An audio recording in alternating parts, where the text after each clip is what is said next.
And God's justice on mankind was served by not retaliating, by not judging us, by letting evil do its worst to him, and still loving. And look what that has accomplished. God's justice, God's judgment of us, which wasn't a judgment at all. I mean, it's like the biggest scandal of the universe. The judge of the universe refuses to be a judge because he's a lover. But his ways are greater than our ways. His justice goes so much deeper. Instead of judging us, he redeems us. That's justice on the highest level. That's the greatest justice you can ask for.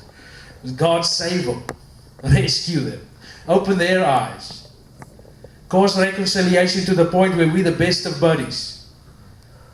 That's justice. That's when God decides, I'm going to exercise justice. You ask God, step in, God, please, justice. I demand justice.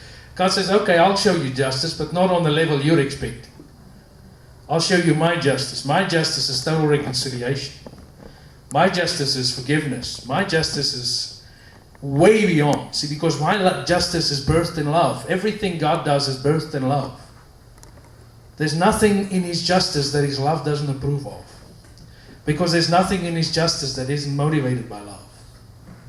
It's his love that motivates his justice, and therefore his justice cannot be a shallow justice like we see in our legal systems. That's why we can't relate to God through the law. The law fell short. That's why God came and did away with the law. He says, I can't relate to you that way, because that's not who I am. That's the way you wanted to relate to me.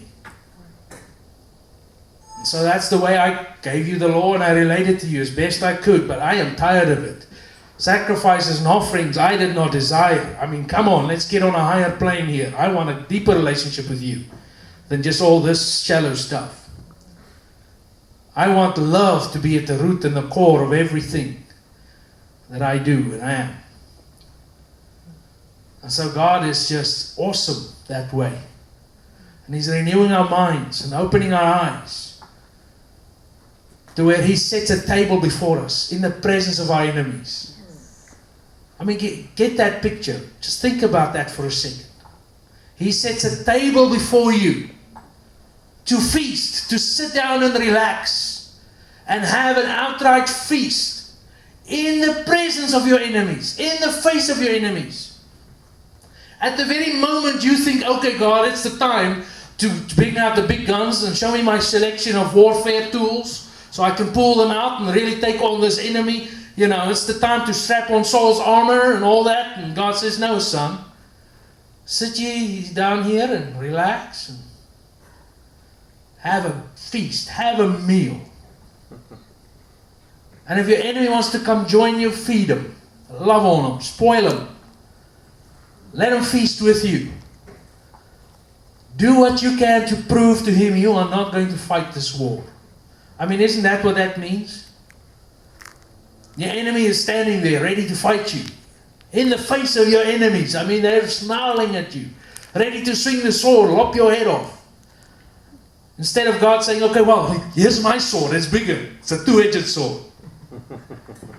God says, no, man. You sit down and you relax and you eat a meal. A feast. You just keep enjoying me. In the very face of your enemies. And you refuse to fight with them. How's that for spiritual warfare? Refuse to enter into spiritual warfare. You just sit here and enjoy me. You get caught up in my love.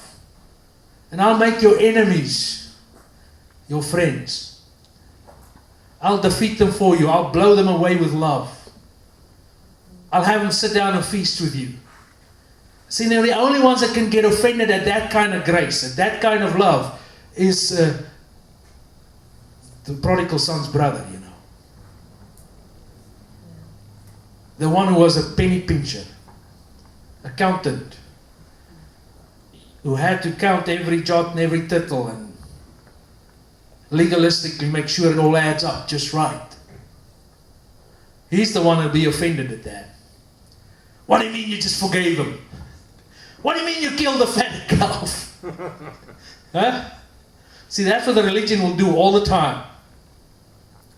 No, there's got to be some retaliation. Give me that two-edged sword. Let me cut him a few times. Let me be like Peter, lop their ear off or something. Jesus says, no, man. Give me that ear, let me put it back on. You don't know what you're doing.